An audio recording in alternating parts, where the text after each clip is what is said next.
కాకినాడ జిల్లా కిర్లంపూడి మండలం కొత్తపేట కాలనీకి చెందిన గణేష్ అండ్ గద్వాల్ యూత్ మరియు భౌమ యూత్ వారి ప్రత్యక్ష పర్యవేక్షణలో శ్రీ కనకదుర్గ అమ్మవారి ఆషాఢమాసం సారె బోనాలు అత్యంత వైభవంగా జరిగాయి.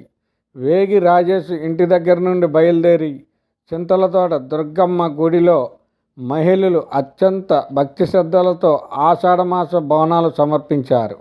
ఈ కార్యక్రమానికి గ్రామ సర్పంచ్ గుడాల శ్రీలతారాంబాబు, కిర్లంపూడి మండల టీడీపీ నాయకులు చదరం చంటిబాబు, నాయకులు తూమ్ కుమార్, కుర్ల చిన్నబాబు, మాజీ సర్పంచ్ పెంటకోట నాగబాబు, కర్రి సూర్యకుమార్, నైదన్ రఘు, వార్డు మెంబర్లు కురుమల చిన్ని, ఆళ్ల శ్రీమన్నారాయణ, సరిసే శివ, ఎడ్ల మురళీకృష్ణ, ఎల్లపు ఉమాత్రిమూర్తులు, శరకణం సంతోష్ తదితరులు పాల్గొని అమ్మవారికి పూజా కార్యక్రమాలు నిర్వహించారు.